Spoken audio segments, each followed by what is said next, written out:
네, 안녕하세요 여러분. 상가옥 마케팅 관리 첫 번째 장입니다. 통신 판매 전략 수립이죠. 이름은 이제 통신 판매 전략 수립이라고 거창하게 달아놨습니다만, 사실은 마케팅에 있는 판매 전략에서 가져온 거게 된 거고, 거기다가 통신을 더 씌우긴 했습니다만 내용 자체는 거의 일반적인 마케팅 이런 거 거의 유사합니다. 물론 여기에서도 이제 통신이나 측면과 관련했었을 때 신경을 써야 되는데, 애초에 마케팅 관리론이 쓰였던 시절 자체가 이제 뭐 TV 쇼핑, 홈쇼핑이 조금 더 이제 나오기 시작했고요. 우편이라든지 이런 쪽으로 이제 많이 발달돼 있었다라고 한다면, 지금은 뭐 상상을 초월할 정도로 이 통신 판매가 증가하기 시작했죠. 무엇보다 무엇을 구매한다라고 했을 때 구매를 결정하고 구입해서 이제 배달까지 요청하는 게 되는 것까지 거의 뭐 10초가 안 걸릴 정도로 결제가 되기도 하죠. 그런 시스템이 이제 쿠팡이나 기타 등 이런 거로 나오게 됐습니다만, 지금은 이제 이런 것들이 전혀 어색하지 않은 단계가 됐고요. 제 입장에서는 이제 워낙 익숙하게 사용하다 보니까 그렇게 됐지만, 아직도 어떤 사람들은 이런 것들을 구매하는 게 직접 보고 사지 않으면 이제 안 되는 분들도 있더라고요. 네, 그러한 것들이 이제 어떻게 보면 그 물건에 대한 신뢰도나 또 그 제품이 어떤 거냐에 따라 또 차이가 날 수도 있겠죠. 우리 첫 파트에서는 이제 제품과 고객에 대한 측면에 대해서 어떤 고객들이 있나, 또 어떤 제품들에 대해서 이 제품의 성향에 따라 어떤 차이가 있나, 요런 걸 가장 먼저 중점적으로 보셔야 됩니다. 제일 처음에 보면 판매 촉진 계획이라고 나와 있어요. 판매를 늘려야 됩니다. 많이 팔아야 되죠. 그러다 보니까 판매를 늘리기 위해서 프로모션을 들어갔을 때 우리는 어떻게 할까? 동기부여 수단의 일체를 말한다. 결국 사람들이 이것을 구매하도록 유도하기 위해서 우리가 해야 되는 것들을 이야기하고 있습니다. 또한 판매 촉진하는 수단은 진열, 쿠폰, 상품 사용, 시범 보이기 같은 것들 익숙하시죠? 여러분 이마트라는 데 가보시면 우선 기본적으로 진열이 돼 있어요. 머천다이즈. 눈에 보이는 것들이 이제 딱 있고, 가면 딱 봤을 때 어떤 것이 이벤트를 하고 있거나 시작하고 있거나, 그 앞에 보게 되면 이제 가라인에 이제 쌓여 있는 것들이 보이죠. 그 다음에 쿠폰 같은 것들은 이제 뭐 제품 그 자체 바로 옆에 붙어 있는 경우도 있습니다만, 상황에 따라서 뭐 카트에다가 이제 이걸 둬가지고 우리가 이제 필요한 걸 뽑아 쓰거나, 또는 인터넷으로 보내서 하는 경우가 있는데, 실제로 이제 잘 안 쓰더라고요. 인터넷으로 와서 이제 그걸 확인해서 보여주는 행위 자체가 번거롭다라고 여기다 보니까 잘 안 쓰는 경우가 많고요. 상품 사용 시범 보이기 앞에서 보이시는 분도 있죠. 일반적으로 이건 이마트 직원이라기보다는 실제 그 제품 회사에서 이제 외형이 와서 이제 하는 경우가 많이 있습니다. 그래서 이런 판매 촉진을 하게 되면 당연히 신규 고객들을 끌어들이는 효과도 있을 거고요. 물론 아까 이제 세 가지 제시한 것들에 대해서 다 똑같지는 않아요. 상황에 따라 신규 고객을 위한 것인지 아니면 기존 고객의 재규모를 유대하는 것인지 차별성은 분명히 존재합니다. 또한 기존 고객들을 마케팅 전략으로도 방어한다. 그래서 다른 업체에서 이제 우리 고객을 데려가려는 걸 방어하기 위함도 있고요. 특정한 목표 시장 효과적으로 공략 있습니다. 그래서 목표 시장에 대해서 세분화된 시장을 공략하기 위해서 판매 촉진이 들어가고, 우린 당연히 다른 시장에 대해서 다른 전략이 필요하겠죠. 그다음에 브랜드 자산을 강화한다. 그래서 우리 브랜드가 사람들에게 각인시키는 것이 달라질 수 있도록 하는 것이 여기 있습니다. 그래서 이런 판매 촉진의 장단점, 사실은 장점이 많습니다. 단점은 잘못했을 때 나타나는 거다라고 볼 수가 있어요. 장점은 낮은 1인당 비용에도 불구하고 일반 대중 상대로 충동구매를 유도해 직접 구매를 연결시킨다. 충동구매라는 것은 지금 이제 사고 싶게 만드는 것이죠. 여러분도 한 번씩은 경험이 있을 거예요. 나는 이제 이 상품을 사려고 하는데 사람들이 막 사고 가다 보니까 괜히 흥미가 끌려서 사는 경우 있죠. 그걸 뭐 주체적이지 않다라기보다는 막상 샀을 때 이제 거기에 대해서 얻게 되는 편익이 큰 경우도 존재하니까 무조건 나쁘다고 볼 수 없죠. 집중해 있는 매출 증대 수단이다. 단점은요, 촉진활동 동일하게 모방한 경우나 브랜드 선호도가 높은 소비자에게는 효과가 떨어진다라고 있어요. 그래서 이것을 다른 데가 동일하게 모방했을 때, 근데 이거는 구더기 무서워서 잘못한 건다, 그 얘기가 똑같죠. 아니 당연히 우리가 프로모션이 좋다라고 한다면 다른 데가 모방할 수도 있어요. 거기에 대해서 적극 어필도 가능할 수 있을 겁니다만, 당연히 이런 경우 되게 되면 효과가 떨어진다라고 할지라도 효과가 있기 때문에 하는 거죠. 그 다음에 브랜드 선호도가 높은 소비자 같은 경우는 이런 촉진 활동이 거부감을 줄 수 있는데, 이것에 대해서도 약간 좀 그렇습니다. 우리 브랜드, 내가 좋아하는 브랜드가 이제 다양한 사람들에게 이제 홍보가 돼서 유명해지는 것 자체를 거부한다? 조금 애매하죠. 그렇다 보니까 단점도 이런 게 있습니다. 보통 장점 위주로 보통 보는 게 맞을 것 같고요. 판매 촉진은 어떤 상황에도 우리가 항상 고려해야 되는 것이 맞습니다. 자, 상품 이용과 판매 촉진입니다. 첫 번째, 편의품. 여러분 반드시 보셔야 되고요. 두 문제까지 출제된다라고 보고 있습니다. 편의품이라는 것은 여러분에게 매우 친숙한 제품들이라고 말씀드릴게요. 항상 우리가 쉽게 구매할 수 있는 것이라고 하죠. 남자들이 이제 상용하는 제품들과 여성들이 상용하는 제품 조금씩은 차이가 있겠죠. 보통은 여성들이 상용하는 제품들 편의품이 더 많을 겁니다. 왜냐면 남자들은 그냥 있는 거 쓰고 이렇게 되니까 또 남성분들이 또 그럴 수도 있는데 집에 있다 보니까 부인과의 차이가 이제 명백하게 나타나더라고요. 구매 편의성이 높다라는 건 아무 생각 없이 쉽게 사는 것들, 식료품, 약품, 기호품 같은 것들이 있습니다. 그래서 이제 생활필수 우리가 고민하지 않아요. 이걸 살 때는 그 제품이 있으면 이 가게가 어떤 가게든 상관없이 그냥 사게 되는 거죠. 물론 가격 차가 너무 나게 되면 이제 거기에 대한 멈칫은 있을 수 있습니다만 그래도 보통은 이 편의품들의 가격 차는 그렇게 크지 않아요.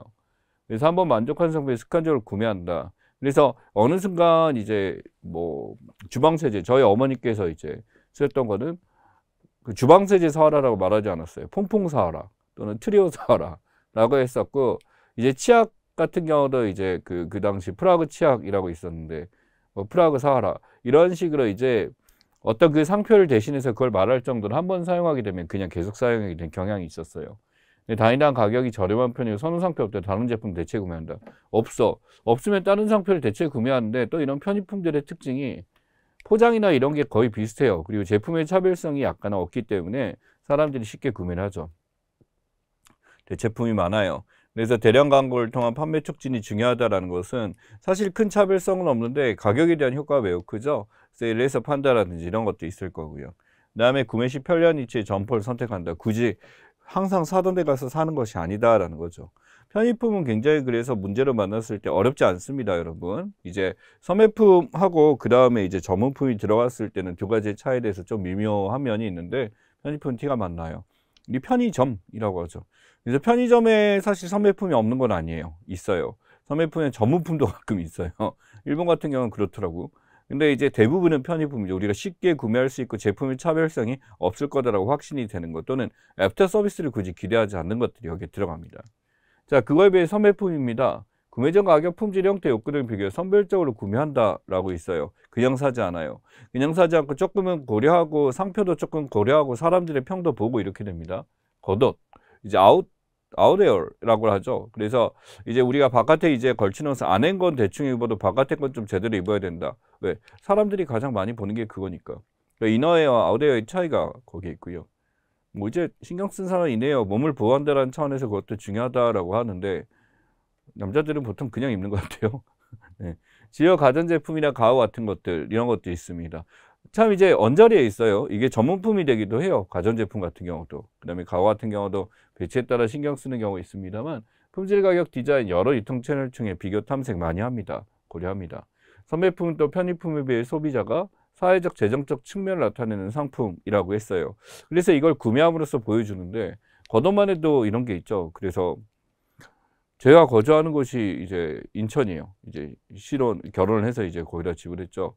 근데 이제 부인한테 이제 그 아기가 있거든요. 아기한테 이제 옷을 사주는데 지금 폴로라는 걸 입혀요. 이제 뭐 굉장히 가격대가 싼 편은 아니죠. 보통 입혔을 때 잘 입혔다라고 하는데 몽클레어 점퍼라는 게 이제 그 당근마켓에 떴어요. 그것도 막 20만 원, 30만 원 하더라고요. 이것도.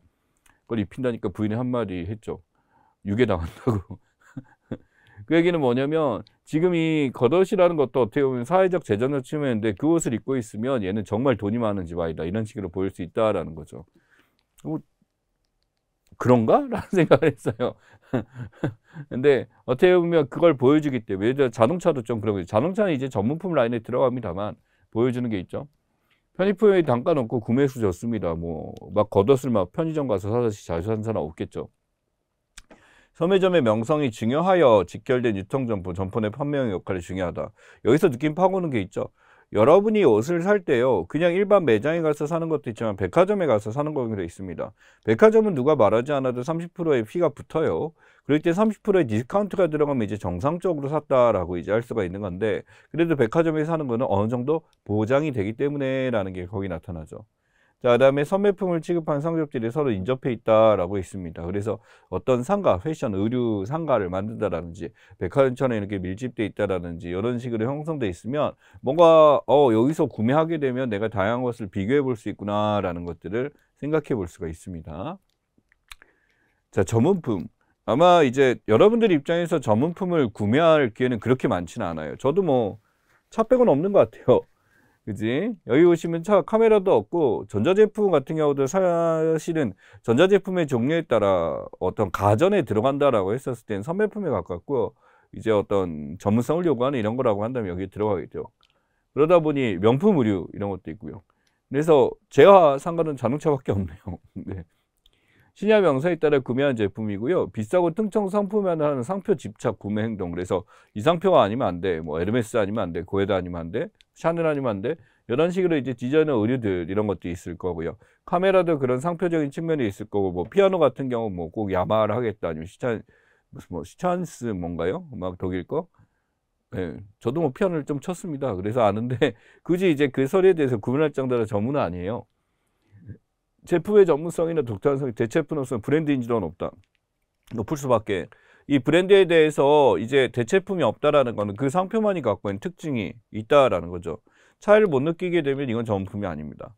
자, 그다음에 서서히 판매지에 독점하기 때문에요. 이게 지금 살 수 있는 데가 그렇게 많지는 않아요. 그러니까 유통 경우는 제한적이기 때문에 먼 거리를 발품 팔아서 가는 경우도 있고요. 상품의 질 판단하기 어렵습니다. 우리가 지금 이게 자주 하는 것이 아니기 때문에. 그리고 마진이 높은데도 불구하고 얘네들은 진짜 자주 올려요. 그러니까 가격이 그냥 올려요. 떨어뜨리지 않아요. 절대로. 세일 안 해요. 네, 그런 것도 있고, 마케팅왕 생산자, 소비자 모두 광범위하게 사용하긴 하는데, 그 TV 틀면 자주 나오죠. 소매점 광고비를 분담해 주거나 자사제품 취급 소매점을 소개한 협동 광고 같은 것을 통해서 나오기도 합니다만, 실제로 이제 협동 광고는 잘 안 쓰는 방식으로 가는 게 전문품의 특징이 되고 워낙 강력하죠. 예전에는 그런 제품을 판매한 데가 많지 않기 때문에 협동 광고 있긴 했습니다만, 최근엔 그런 광고가 거의 사라진 상태다라고 보시면 되고요. 어떤 이미지 브랜드 광고로 보통 승부를 많이 보는 게 전문품의 특징입니다. 여러분이 해줄 거는 방금 전에 봤었던 요거 겉옷 지어 가전제품 가구인데, 아까 몽클레어 얘기하면 이쪽이네요. 사실은 고가의 의류라고 봐야 되겠죠. 100만 넘어간 고가의 의류지. 그래서 지금 이러한 것들로 이제 전문품의 형태로 간다라는 것에 대해서 전문품과 소매품 읽었을 때 여러분이 구분할 수 있는 능력이 중요하다라는 거 기억하시면 좋겠습니다. 비탐색품이에요. 소비자가 완전히 새롭거나 잘 알고 있지만 구매 욕구, 그래서 탐색 노력 안에 굳이 찾지 않은 거. 그래서 수요 수준이 낮기 때문에 높은 이윤, 낮은 회전, 높은 가격 특식, 공격적 인적 판매. 예를 들어 이런 것들에 뭐가 있냐면, 새롭거나 잘 알고 있다라고 하는데 평상시는 구매 욕구인데 정말 필요할 때만 하는 거. 약 중에서도 필수 약품은 아니지만 일시적으로 내가 이런 건강을 고려해서 하게 되는 것도 비슷하고요. 그 다음에 뭐 아이 그 전집? 아기들 이런 절집 같은 거 이런 것도 여기에 들어가죠. 굳이 이제 전문품은 아니고 소매품도 아니고 잘 알고 있는데 평소까지 구매 욕구는 별로 없어. 이제 좋은 거 알고 있는데 내가 이거 필요한 시기가 있을 때만 그렇게 구매해야 되는데 가격이 꽤 비싼 것들이 여기에 들어가게 됩니다. 안 나와요. 여러분, 이거는 비탄세품이라고 설명이 다이렉트 나올 때 여러분 시험에서 볼 리는 없습니다.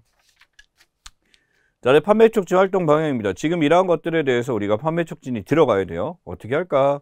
라는 것에 대해서 편의품, 구매 전 지식에 대해서 지금 보자면은 편의품에 대해서는 많다. 다들 알고 있어요. 이 상표가 어떤 거고 이 제품도 다 써봤고 이렇게 되는데 소매품은 적다라는 거죠. 그렇기 때문에 구매 전 지식에 대해서 이것을 얻기 위해서 노력을 많이 하는데 전문품 많아요. 발품 받아서 여기에 대해서 공부도 많이 하고 이런 거기 때문에 가격도 비싸고 이렇게 된 거죠. 사실은 이게 많은 게 정상이긴 한데 최근에는 예, 그거를 다 많거나 아니 다 적거나 이런 경우가 많이 있습니다. 구매 노력 안 해요. 어디선지 사요. 자, 이거는 상가 가면 살 수 있어요. 상가 가면 살 수 있고 만들어질 적은 편인데 전문품은 멀리 있어요. 이거 살 수 있는 데가 아무 데나 없기 때문에 대체 제품 수용도 아무거나 사요. 선매품은 대체 제품 가능해요. 내가 봤을 때 이게 지금 더 좋다라고 하면 상표에 대한 것도 있지만 그러니까 선매품과 전문품의 경계가 좀 모호하긴 해요. 이런 편에 있어서 전문품 적어요. 대체 제품 안 하고 내가 원하는 브랜드 사야 돼요. 구매 정보 탐색 정도 안 해요. 그냥 편의점 가서 사와. 라면 같은 거예요. 진라면 뭐 이런 거.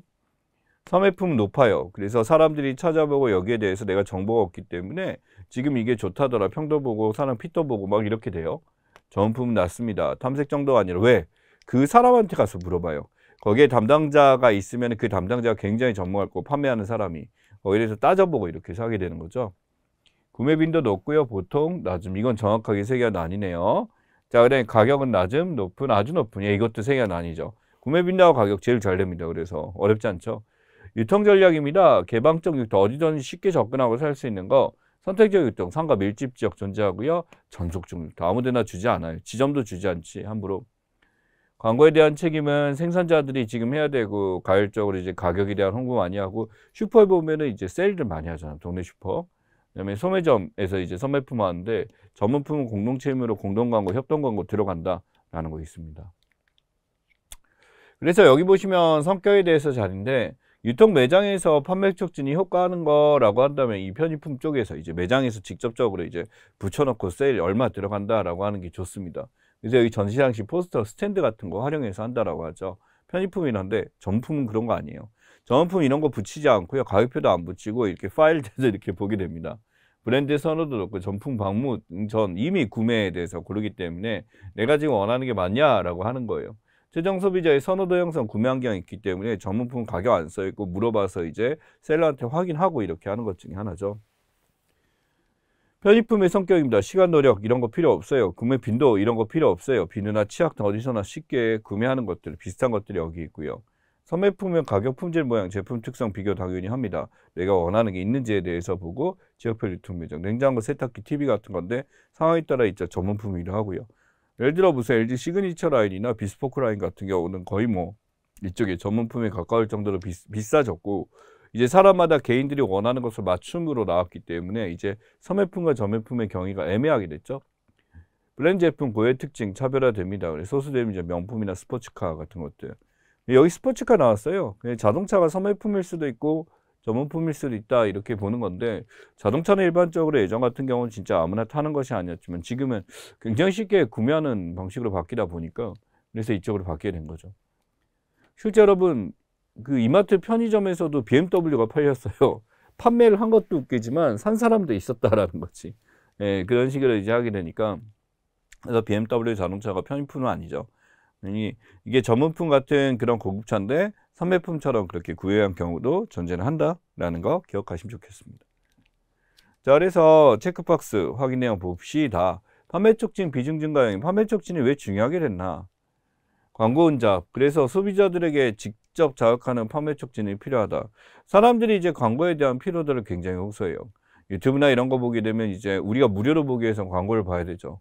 근데 그 광고 시간이 이제 예전에 비해서 절대 길어지지 않았거든요. 짧아졌는데 사람들은 필요해요. 보기 싫어요. 반복되는 것도 있고.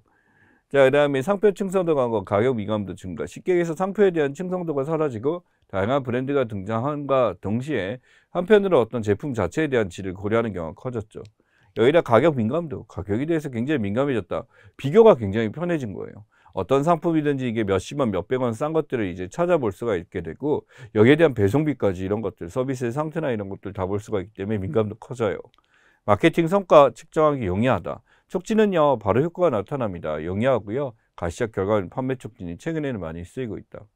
또한 유통업자들의 교섭력 강화, 어떤 카르텔이 형성 가능하고요. 다양한 인센티브 제시함으로써 이쪽에서 이걸 판매하게 됐을 때 밀었을 때 이제 효과는 커진다라고 하는 거고요. 촉진하는와 관련된 경쟁 심화 같은 것들이 굉장히 많이 나타나고 있습니다. 자, 이제 판매 촉진의 개요입니다. 촉진을 하기 위해서 어떤 과정을 거치느냐? 계획 수립 해야죠. 시장 환경 분석하고 전략 목표 선정하고 목표 요격 정하고 계획 수립하면 측정 평가.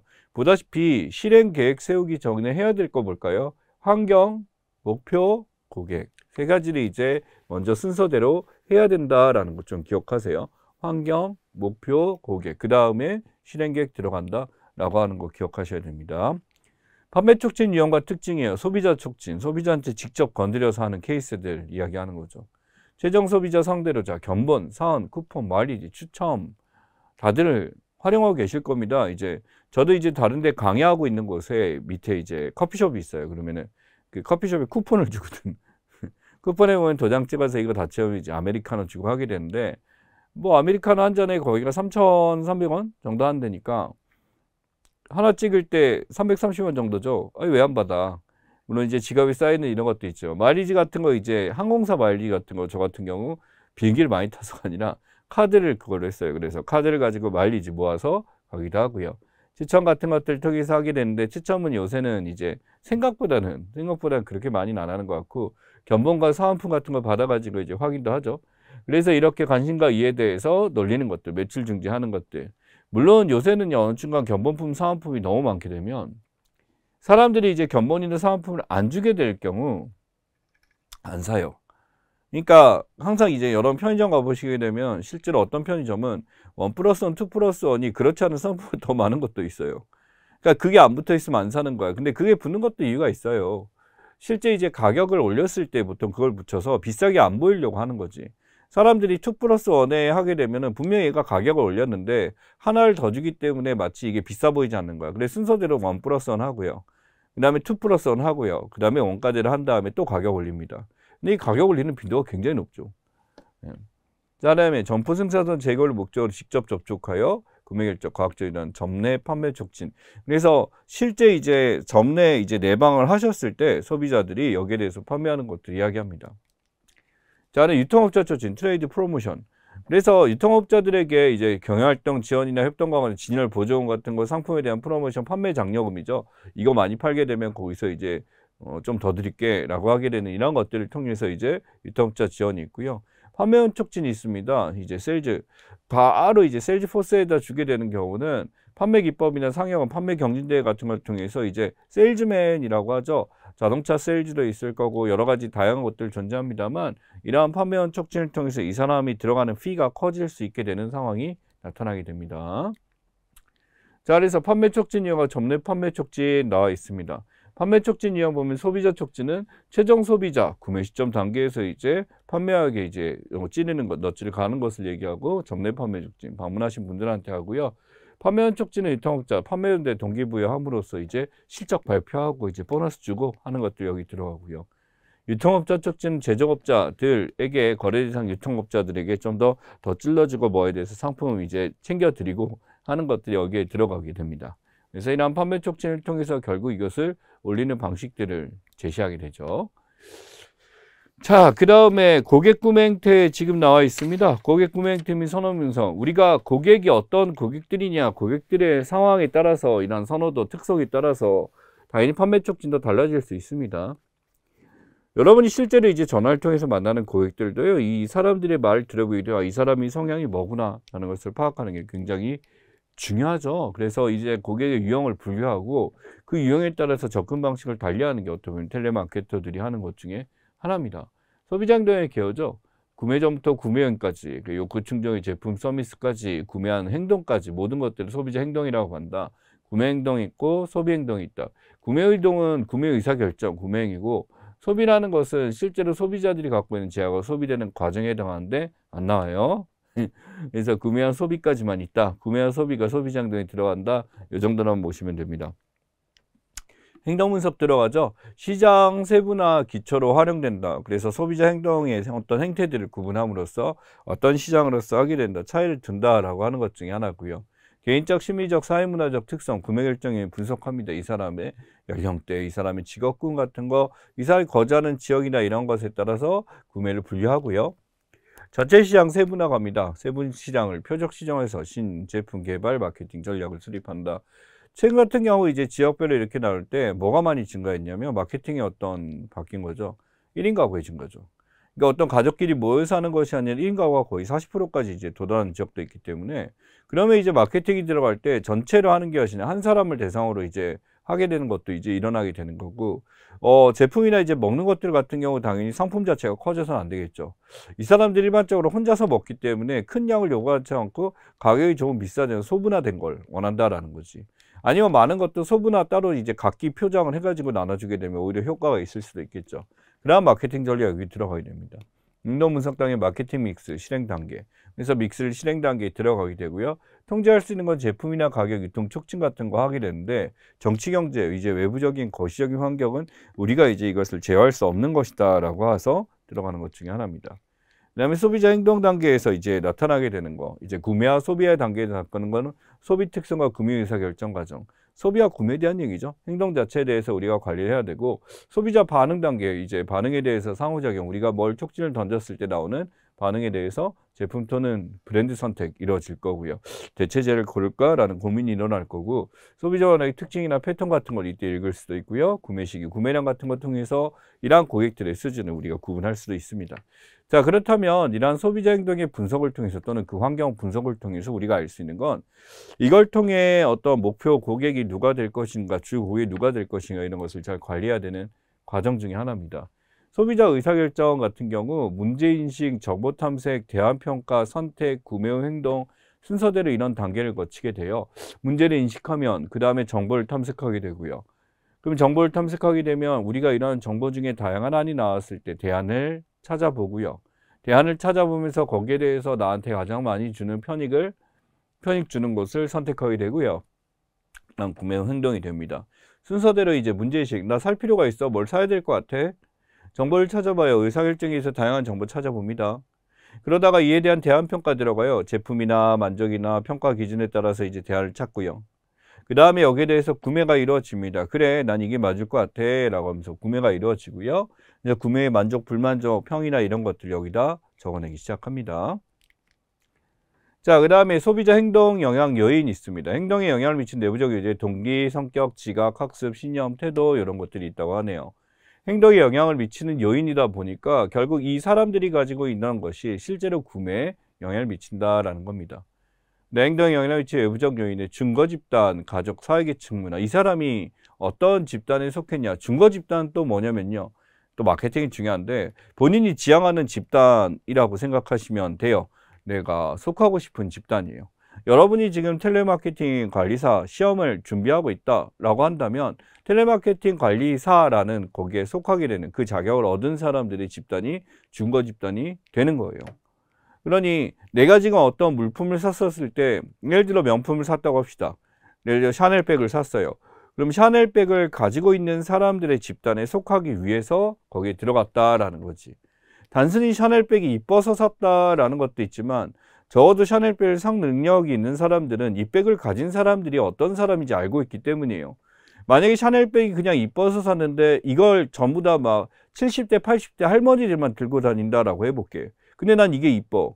그러면은 그걸 안 사요. 왜 안 사냐면 내가 20대 여성인데 갑자기 7, 80대 할머니들이 들고 다니는 것을 내가 이걸 들고 다닌다? 그럼 사람들이 뭐 봐? 아, 쟤는 취향이 저러네? 라고 볼 수 있는 거지. 여기서도 당당하게 그걸 살 수 있어야 되는데 그러기에는 가격이 너무 비싸죠.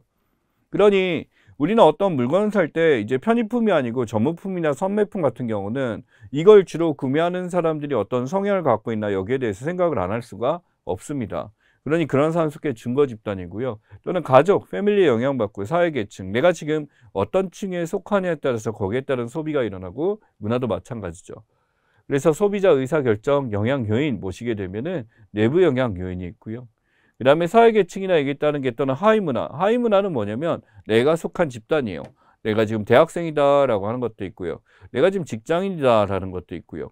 뭐 이런 식으로 내가 속해 있는 거에 따라서 이런 것들이 결정된다. 그래서 이게 외부 영향 요인. 내부에는 내가 가지고 있는 내면적인 퍼스널리티나 이쪽과 관련된 내용을 이야기합니다.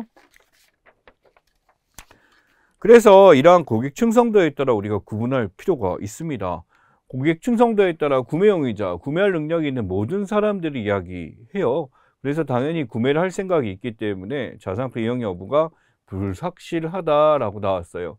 이용 여부는 불확실하지만 구매할 능력이 있는 모든 사람, 돈 있는 사람들이죠. 근데 예상 고객, 프로스펙터입니다. 아직 거래 안 했는데 구입 가능성이 높아요. 전화해서 상담을 요청하거나 이런 사람이 잠재 고객이 들어. 우리 이거 잘 잡아야죠. 고객이 됩니다. 한 번 이상 거래를 하게 되면 마일리지 적립 및 할인 쿠폰 전화해서 CRM에서 전화해서 관리하고 하는 게 여기에 들어가게 됩니다. 단골 고객이에요. 자질서 클라이언트죠. 자사상품 서비스 반복적으로 구입하고 챙겨주는 케이스 여기 있고요. 어드보카트라고 하는데 이제 옹호자, 충성, 로열티 고객은요. 심지어 다른 사람이 우리 제품 욕하는데 방어해 주는 사람.